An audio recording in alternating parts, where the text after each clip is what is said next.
제90차 최고위원을 시작했습니다. 대표님께서 회의하겠습니다. 제90차 최고위원회 회의를 개최합니다. 기자들 많이 오셨는데 최고위원들이 많이 모였습니다.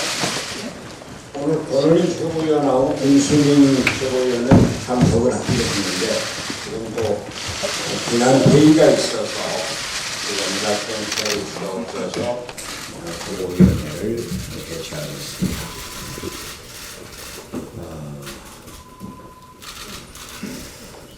요즘 국회도 당도 대단히 어수선합니다.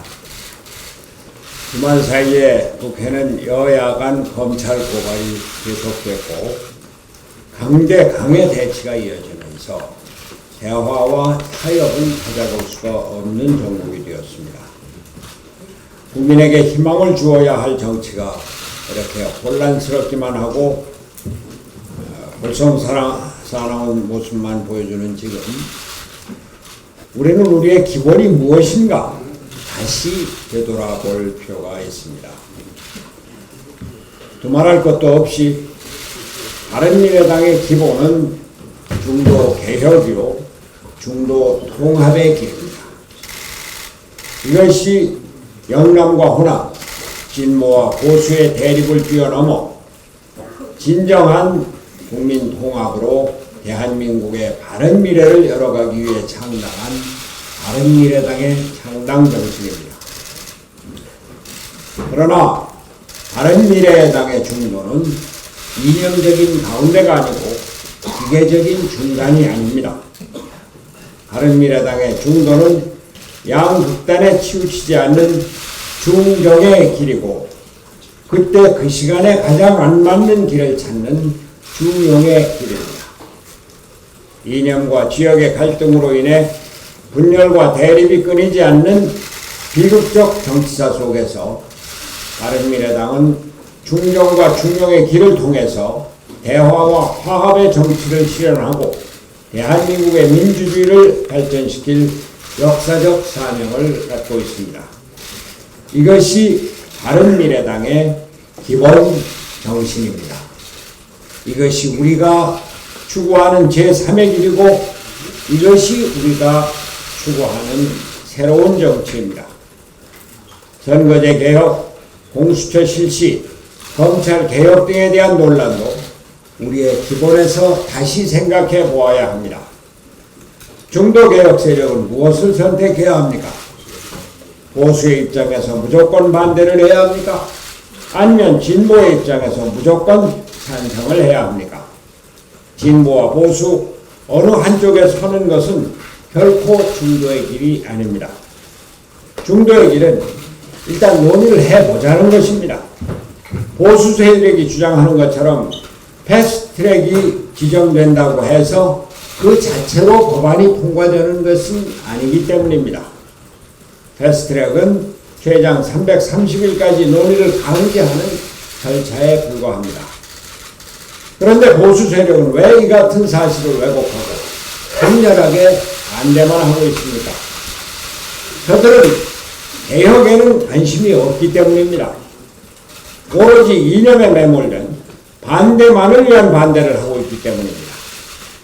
선거제 개혁과 공수처 설치 그리고 검찰개혁 모두 국민의 과반수 이상이 찬성하고 있을 정도로 가장 시급한 개혁 현안들입니다.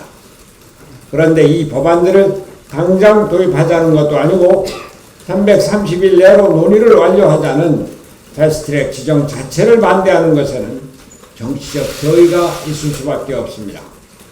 지금까지 그래왔던 것처럼 전국을 극한의 정치적 대립구도로 이끌어내서 내년 총선에서 일말의 이득을 챙기자는 저열한 의도가 심히 유감스러울 따름입니다. 총선을 1년 남겨놓고 공천과 당선에 관심을 갖는 것은 정치인으로서는 당연한 일일 것입니다. 거대 양당 체제에서 어느 한쪽으로 치우치지 않으면 나의 미래가 없다는 우려도 충분히 이해할 만은 합니다. 거대 양당 체제에서 그리고 좌우로 갈라진 이념적 지형 속에서 제3당의 미래가 불안한 것 또한 현실입니다. 우리는 이러한 혼란의 상황 속에서 우리의 길, 중도 개혁의 길 한 길을 지켜야 합니다. 정치적 욕망과 거짓이 판치는 상황 속에서 이성과 합리를 되찾아야 합니다. 역사의 발전을 위해서는 100% 최선의 선택이 아닐지라도 때로는 자선 또는 심지어 자학을 선택해야 할 때가 있습니다. 지금이 바로 그러한 때입니다. 개혁 법안에 대한 패스트트랙이 지정조차 되지 않는다면 여야의 극한 대립 속에서 정치개혁은 또다시 무산으로 돌아갈 것이 불보듯 뻔합니다. 정치구조가 개혁되지 않으면 경제의 체질을 개선하기 위한 구조개혁도 불가능합니다. 개혁에 대한 논의의 장을 열어주는 패스트트랙 지정이 진정한 중도개혁의 길입니다. 중도개혁의 길은 쉽지 않습니다. 그러나 이번 패스트트랙 사태에서 알 수 있듯이 우리 정치의 발전에 꼭 필요한 것입니다. 국회 특활비 폐지와 유치원 3법 그리고 이번 사태에 이르기까지 각종 개혁을 위한 논의에서 항상 열쇠를 쥐어왔던 것이 바로 우리 바른미래당이었습니다. 우리는 진보와 보수에 이끌려가는 것이 아니라 진보와 보수만으로는 이루지 못할 개혁을 주도해 왔습니다. 중도개혁 세력이 바른미래당 중심으로 뭉쳐야 하는 이유입니다. 바른미래당이 중도개혁 세력의 중심 기지로서 역할을 할 수 있을 때 내년 총선에서도 당당히 승리할 것임을 확신합니다. 이상입니다. 지난주 국회에서 벌어진 다툼으로 국민들께서 아연 실색하였을 것을 생각하면 국회의원 한 사람으로서 부끄럽고 송구한 마음뿐입니다. 국민 여러분께 죄송하다는 말씀을 드립니다. 그런 국회의 소동이 있는 동안 묻힌 사실이 하나 있습니다. 우리나라 1분기 경제 성장률이 마이너스 0.3%를 기록했다는 것입니다. 이는 지난 10년 만에 최저치입니다. 국가를 운영하고 있는 문재인 정부와 그 정부를 견제해야 하는 국회의 역할이 얼마나 초라했는지를 보여주는 성적표라고 생각합니다. 국가 경제가 정말 큰 위기입니다. 정부와 국회가 합심해서 머리를 맞대고 방안을 찾아도 모자랄 때입니다.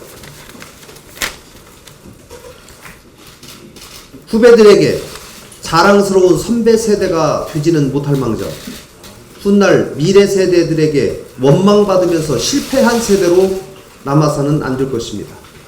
지금의 마이너스 경제 성장률이라는 역성장 쇼크는 다음 세대들이 겪어야 할 고통의 시작일 수도 있습니다. 그런 만큼 우리는 지금이 부끄러운 폭력 사태를 보여줬던 국회를 조속히 안정시키고 더 이상 국가경제 추락을 막아내는 것에 모두가 하나 되어서 이 위기를 헤쳐나가야 합니다. 각자가 먼저 국가 위기를 위해 헌신하고 같은 마음으로 초당적으로 대처해야 할 것입니다. 패스트트랙 진행 문제에 대해서 한 말씀 드리겠습니다. 지난 몇 달간 4당 간의 사법제도 개혁 단일안을 만들기 위해서 바른미래당 사개특위 위원들께서는 확고한 개혁 의지를 갖고 사법제도 개혁을 누구보다도 앞장서서 추진해 왔습니다. 또 합의안을 만들기 위해서 각고의 노력을 기울여 왔습니다. 하지만 지난주 두 분의 사개특위 위원들의 사보임 문제로 당내 혼란이 있었습니다. 사법제도 개혁을 위해서 누구보다도 앞장서서 일해오신 두 분께 마음의 상처를 드린 점에 대해서 다시 한번 죄송하게 생각합니다. 저 스스로 숙고와 성찰의 시간을 갖겠다고 말씀도 드렸습니다. 주말 동안 사임된 의원님들과 많은 대화를 했습니다. 또 당내 다른 의원님들과도 많은 대화를 했습니다. 특히 25일 6시까지 법안이 제출되어야 25일에 법안 처리가 가능하다는 상황 때문에 법안 제출 시한에 쫓겨서 협상이 중단되었고, 바른미래당의 제안이 최종 논의되지 못한 상황을 고려해야 할 필요가 있다는 데 의견을 같이 했습니다. 이러한 점 등을 고려해서 두 분과의 충분한 논의를 통해서 사당 합의사항 이외의 내용을 담아서 바른미래당의 공수처 법안을 별도로 발의하기로 했습니다. 바른미래당의 공수처 법안은 권은희 의원께서 대표 발의할 예정입니다. 이 법안과 이미 제출되어서 사개특위의 패스트트랙 안건으로 상정되어 있는 법안까지 이 두 개의 법안을 사개특위에서 동시에 패스트트랙 안건으로 지정할 것을 요구합니다. 두 법안이 동시에 패스트트랙에 지정된 이후에 사당 합의 정신을 훼손하지 않는 원칙 하에서 추가 논의를 통해서 최종 단일안을 사개특위에서 만들어 나갈 수 있을 것입니다. 바른미래당은 오늘 이 안을 민주당에게 최종적으로 제안하고, 이 제안이 수용된다면 그 이후에 사개특위와 정개특위를 개의해서 패스트트랙 절차를 진행하겠습니다. 이상입니다. 예, 더 이상 발언이 없으시면 비공개로 전환하겠습니다. 기자님들 수고 많으셨습니다.